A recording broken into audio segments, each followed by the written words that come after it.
So I lost to you because I sucked. Yep. I lost to you because I didn't show up.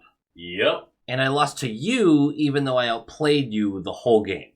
Yep. So then how do I consistently win in this league? I have no idea. Right. Wrong people to ask. Wrong people to ask. Low quality fans of a high quality Bruins team. Welcome back. I'm not even going to say it. I gotta say it. That's not a dub. A lot of you cringed at the high quality Bruins team part. I get that. Look, I'm going to challenge you for a second here. Because this is the type of game where we get to show how smart of a fan base we are. Right? We get to show how smart we are. Because we're smart. You can be upset. You can be frustrated. Frustrated is the perfect word right now. Frustrated. But if you want to be angry, you be angry about the Calgary game. Or about the Capitals game. Or even the Lightning game if you feel like it. All of those, I'd be like, be pissed? Yes, fine. I am more of the calm side of things on most of those. The Capitals game, obviously. Woo! But you can be angry and upset and this team and bah! This is a game where we get to show how smart we are. By not being angry. Frustrated? Sure. A little concerned? Not me, but I get why you would be. The Boston Bruins played a really strong hockey game tonight.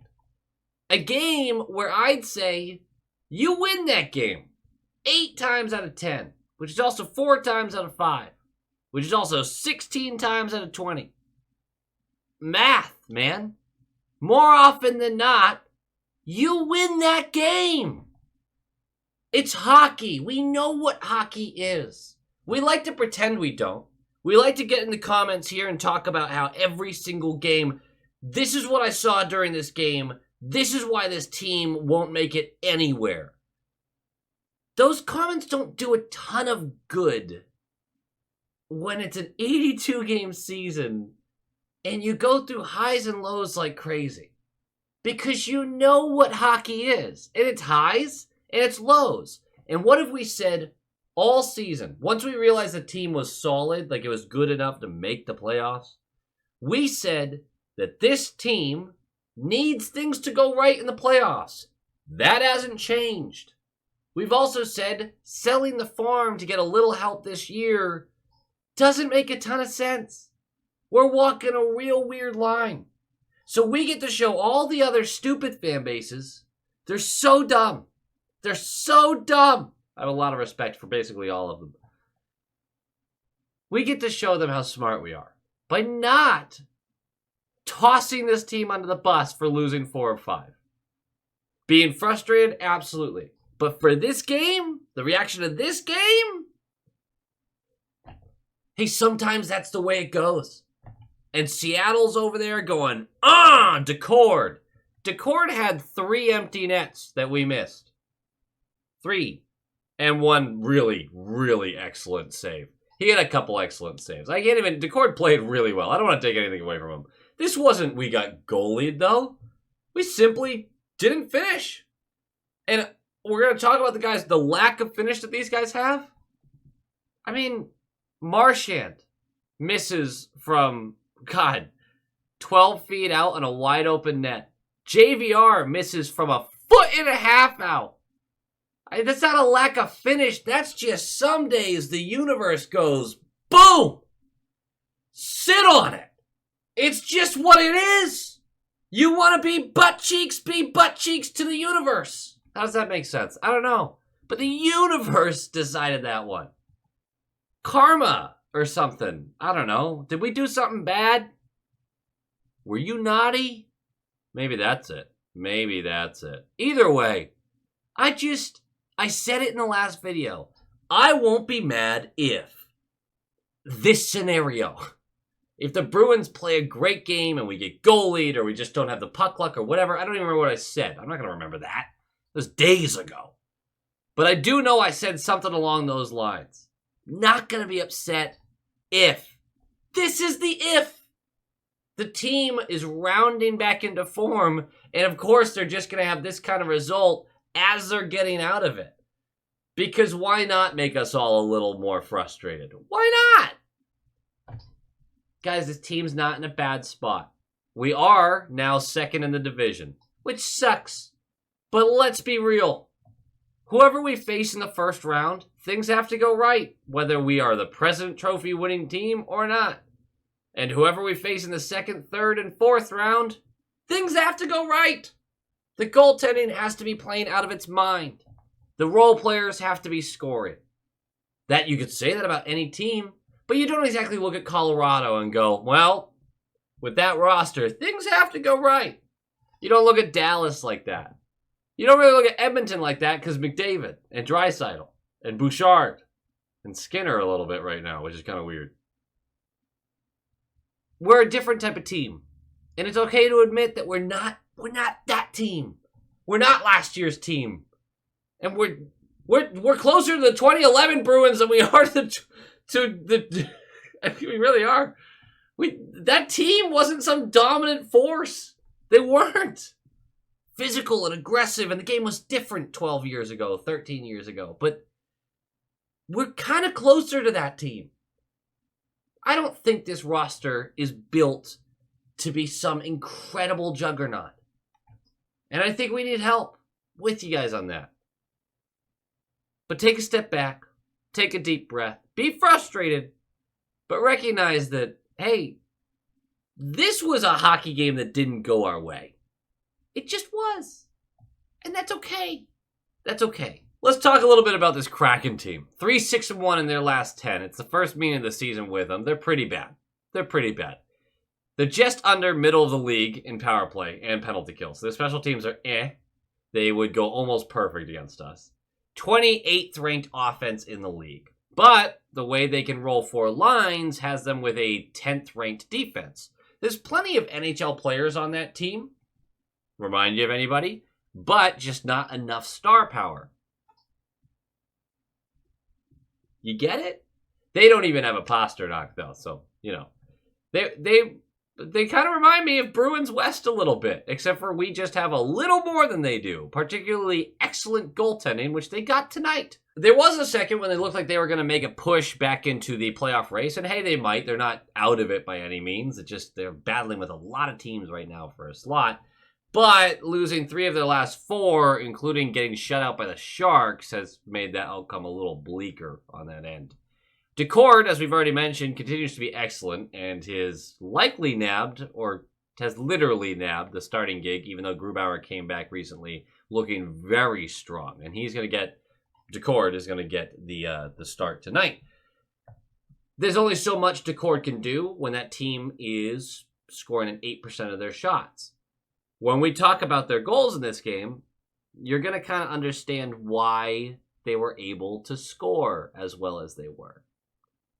A lot of tough luck. The Bruins, Marchand, Coyle, Frederick, DeBrusk, Zacha, Pasternak, JVR, Geeky, Richard, Heinen, Boquist, Steen, Grizz, McAvoy, Lindholm, Carlo, Forbort, Wotherspoon, Swayman. And as I mentioned, the Bruins are now second in the division after losing 4 of 5. Okay. I honestly hate our home ice most of the time anyway. The puck's so choppy. I hate it. I don't hate TD Garden, but I just wish the ice was better. That's a pretty well-known thing at this point. Let's just crush through this game for a little bit, but then I do want to talk about a couple of points that I think are pretty important right now. But first, as always, puck drops! And we are 5 minutes in, and the team looks great. They're high energy, there's quick puck retrievals, excellent puck movement, and there's an asterisk here because Seattle's coverage defensively was absolute butt cheeks to start, but still, we should give credit where credit is due.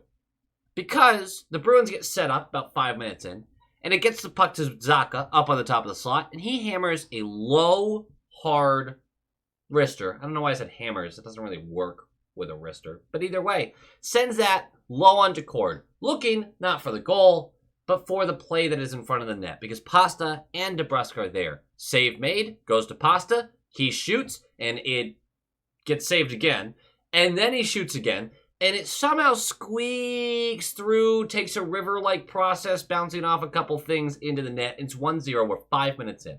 1-0, 5 minutes in. That's exactly what we asked for. Effort in the beginning, the shots are like 11-1. This is what we needed. Unfortunately, the first isn't going to go great after this. Because 6 seconds later, McCann trips Carlo. And we're going to go to the power play. Now look, the power play wasn't actually bad. That wasn't a part of the badness here. But Marchand had the wide open net, and I mean wide open net, on a great pass from Pasta, but he healed the shot. And it skittered away, and it's one you jot down, right? Wide open net. One wide open net. Shot skitters away. Bummer. They kill off the rest of the penalty. And just about a minute after they kill that off, Carlo is going to go for high sticking. We're going to go to the penalty kill. Shots are 11-1 right now. And now the shots are 11-3, and it's a tie game. Because the penalty kill continues to be egregious. We're going to talk about special teams in a bit. The Kraken, moving through the neutral zone, do a simple give and go on the right side. Unfortunately, Lindholm decides to sell out completely on the give portion of this and attacks. And the go side that launches Eberle behind Lindholm, Freddie doesn't pick it up fast enough. Because I don't think he expected Lindholm to completely sell out on a pinch on the blue line on the PK. Really weird decision making there. Either way, Eberle gets behind everyone, is a sharp angle on the right side to Swayman. Swayman makes the initial save, but the way it hits his body, he feels like it's going right. And so he looks right, but it bounces back to the left. And Eberle goes, okay, and just smacks it in. Idiot. It's 1-1.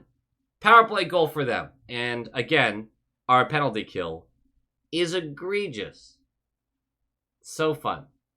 So fun. The period will end that way. I do want to point out that that goal means we have allowed 16 power play goals in 16 games. So, second period starts. 9:13 left of the period. We're skipping through the whole first half. Pretty tightly fought battle there. Larson's going to go for hooking. Second power play in a row where the Bruins have a wide open net and they flub it. This time, it's JVR, who again, clever pass from Pasta, and tries to deflect it into the net. And deflects it not only not into the net, past the post, behind the cord. You can't make this up. That was the moment you jot that one down and you just go, okay, maybe this is going to be a problem tonight. Maybe it will be. So that's 2 wide open nets that are missed. Good stuff. With 2:25 left in this period, the score is still the same. We have hit 2 posts and missed 2 wide open nets at this point in the game. It's still 1-1. Shots are 29-17. And Carlo has the puck on the offensive blue line, and he catches an edge. And he eats shit. Face, ice, everyone's laughing until you realize, oh, it's a 3-on-1 the other way. Marchand's the one. I actually thought that he was quick-footed on this and really tried his best. But a couple of quick passes leads to a wide open net. And guess what? McCann doesn't miss it. And it's 2-1. Just because, and this is what I wanted to point out. They scored a power play goal that was totally misread Bruins' fault. And then, I don't want to call this luck because Carlo, fell over. And how often are you going to have an NHL defenseman who literally just trips on his own feet while having the puck as the almost last guy back? You're not going to shoot 7% on 3-on-1s, is I guess my point here. So they go up. It's 2-1. We go to the third, and you just need the dam to break at this point. You have 30 shots on net. You have 1 goal. Just need the dam to break. And 2 minutes in, a well-executed play gets Coyle the puck in front of the net. And Jacord makes the first save. But the puck bounces past, and Coyle's right there, and the net's wide open! That's our third missed net of the night. He also hits the post on it. So I don't know whether to call it a post shot or a missed wide open net. How about both? He just wanted to marry the two.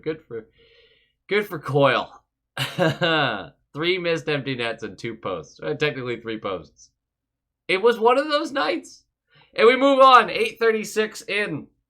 Wotherspoon fucks it. Biffs it. He screws it up. Damn it, Wotherspoon. I wanted you to stick in the lineup, and this was one of your worst efforts. I wonder if getting sat every other game is fucking with you. I said I was going to work on my language. It's just not working. He gets the puck on the right point, and he doesn't keep it moving. He looks to keep it moving, then holds the puck, which he did in the last possession as well. And then, as he doesn't have any more options, rather than wrap it around the boards to get the puck in deep, he goes to his other defenseman, Forbort, and he passes to him. Fine. Forbort, a compliment I'll give him. If he doesn't think he can get it to the net, he'll wrap it around the boards. He does it too often. But immediately, Wotherspoon smacks his stick on the ice. Give it back. Well, Forbort gives it right back. And he one-times this into the first defenseman. We've talked about 1,000 times. Get it past the first guy. He didn't. And so Wenberg blocks it, settles it, chucks it to Beniers, who has a contested breakaway because Forbort's there. Forbort backed up, and he actually has the angle, maybe not the speed, but he's right there. And he opts to cover the pass option as if this was a 2-on-1, and it sort of was, but it would have had to be a back diagonal pass by Beniers, which was already covered by 2 back checkers. So Forbort's late to actually attack the puck carrier, which means Beniers just gets to walk into the slot. Forbort finally dives at his feet, and he just goes low blocker on Swim and buries it. Wicked shot. And it's 3-1. And I mean, that shouldn't have felt like game because it's still almost, 12 minutes left? But you just can't get anything going, and that's another mistake where you just handed it to them. You can't even look at, wow, Seattle scoring is waking up. No, you just gave him another freebie. That was a great shot. You want to give credit for that. 3-point night for Beniers. Good for him. 7:26 left. And this time it's Pasta with a diving Decord in front of him. And he couldn't lift the puck over his glove. He gets a sliver of it. And instead of it just bouncing still straight, it bounces off to the side. It was a save made. It was a great save. But it's just no puck luck there at all. 4:30 left, Swayman gets pulled. 3:43 left, Pasta goes for hooking, so Swayman's going to go back in. He gets pulled again later, and 18 seconds left. McCann's going to bury the empty netter from about 160 feet. Good for them. 4-1. 4-1 final. Let's talk about the game notes. The game notes are important. The first one being, I hate that Wotherspoon had a bad effort here. Because we wanted him to stay in the lineup. I don't like the way they cycle him out. I'd rather them cycle Forbort and Shattenkirk out. It's not happening. It's not happening. So he's gonna sit next game in all likelihood. Tough game for him. These special teams, our power play and our penalty kill have been bottom 6 in the league for the past 3 weeks, 2 weeks, since the All-Star break, but even before that a little ways, they were terrible. But since the All-Star break, they are a bottom 5 special teams on either end. They allow a power play goal virtually every game, if not multiple, and their power play can't put anything together. So I don't know which one to make memes about first, because they're both terrible, and that's a lot of memes to make if I'm gonna make fun of both of them. It's too much. I haven't done the meme thing this year though. We should get back to that. The other game note is simple. It's officially a slump. The reason they haven't been calling Beecher up or Lori up or anything is they can't afford to. They have $60,000 in cap space right now. That's it. But they haven't put Patra on the LTIR. And if you put him on the LTIR, I'm pretty sure that opens up enough space to at least knock a guy down and call up another guy who's just slightly more expensive, such as a Beecher or a Liesel or a Merkulov or someone who creates internal competition, because Boquist and Steen are non-factors. If anything, they're negative at this point. And I hate saying that about Steen because I want it for him so badly. Heinen is being wasted on that line right now. Personally, I believe that. Richard doesn't look good. JVR is struggling. Geeky's struggling. Like the whole team's struggling. What am I doing right now? But you gotta create more internal competition. It's time to start waking everybody up. This was a great effort. It was bad puck luck. You can't roll the same roster, though. I know I'm contradicting myself a little bit here, but you have to put some heat on some guys, right? We need that. And I think we're going to see it. I don't know what they're hesitating for, though. I really don't, unless they think this is their playoff lineup and they're like, let's stick with this for a couple of weeks, then we'll go back to shifting things around. I don't think we're doing that at game 54 in the season. I don't think we are. So, I am hoping Patra goes to LTIR, we open up a little bit of cap space, and we can at least swap some guys. Because that feels necessary right now. Still, this team's in a good spot. It's just a slump. Somebody called it. I apologize that I can't remember who it was. And I responded with, we'll see. And the Vancouver game went great. And in my head, I was like, see, they'll slump. Nah, they were right. We're slumping. We are slumping. It happens to every team. We're going to get out of it. Go Bees. Go Bees! Once again, guys, thank you so much for watching, but it is time to give a shout out to our high quality inspectors. We've got our top line tier inspectors. We got Brock Nope, Han Slomo, Coach D, the Atomic Lizard, Bradley Johnson, Aaron Adams, Just Aaron, Darren Woodbury, Brett Arney, Pinsen, and Nick Citrullo. Thank you guys so much for your support. It is greatly appreciated. And of course, massive props to these absolute stallions, the all-star tier inspectors. We have Jason Ozzy Bruin Connolly, that's just one name, Bruin Smash, Abraxion, Heil E. Coyote, Jacob Pratt, Tupton D. Tashi, Jonathan Harvey, De Kingery, The Only Newts, A Tasty Snack, Doots42, and Jeremy. You guys are absolute studs. I can't thank you enough, and go Bees.